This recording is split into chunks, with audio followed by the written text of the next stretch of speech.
Hello বন্ধুরা, আজকে আমরা সবাই মিলে একটু ঘুরতে বেরিয়েছি। আর কয়েকদিন ধরে বৃষ্টি হচ্ছিল, তো ঘর থেকে একদমই বেরোতে পারিনি। আর দিদিরাও এসছে, তাই ভাবলাম একটু ঘুরে আসি। তো দেখো আমরা বেরিয়ে পড়েছি, আর আমরা এখন যাচ্ছি একটা পার্কে। তো দেখো পার্কে আমরা পৌঁছেও গেছি।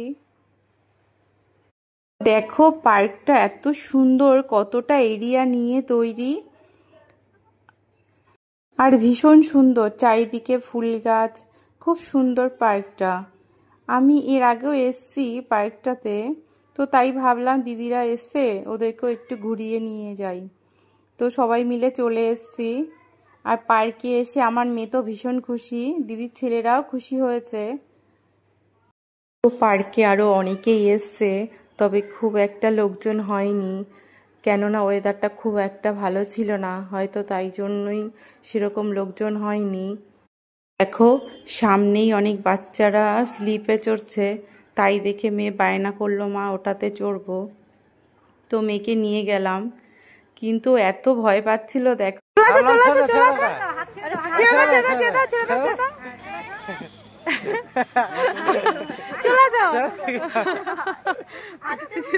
ভয়ে একদম চলে আসো, ভয় নেই, ছেড়ে দাও, হাত ছেড়ে দাও, হাত ছেড়ে দাও।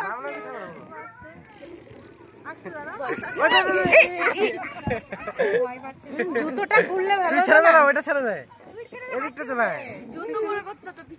না, না জুতো খুললেই ভালো। এবার মেয়ে বায়না করছে যে দোলনায় চড়বে। তো আমার ইচ্ছে ছিল না, কেননা দোলনার ওখানে প্রচণ্ড কাদা, তো বাধ্য হয়ে চড়তেই হলো, মেয়ে যেহেতু বায়না করছে। দেখো দোলনার নিচটা কতটা কাদা, তো যাই হোক একটু চড়লাম। আর পরিবেশটা দেখো সত্যি ভীষণ সুন্দর, অসাধারণ। তো চারিদিকে একটু বারবার করে ঘুরলাম। আর ওর দাদার দোলনা চড়া দেখে তো মেয়ে একটু দাঁড়িয়ে দেখলো, কিন্তু সাহস হলো না, তাই জন্য আর ওটাতে উঠলো না। আর তারপর আমরা ঘুরতে ঘুরতে পার্কের বাইরে বেরিয়ে আসলাম। তো বেরিয়েই দেখি মোমোর দোকান, তো সবাই মিলে মোমো খেলাম।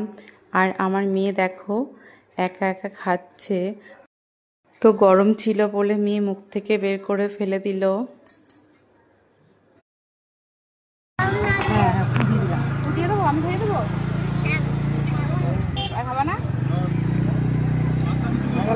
তারপর পাশেই ফুচকার দোকান থেকে ফুচকা খেলাম।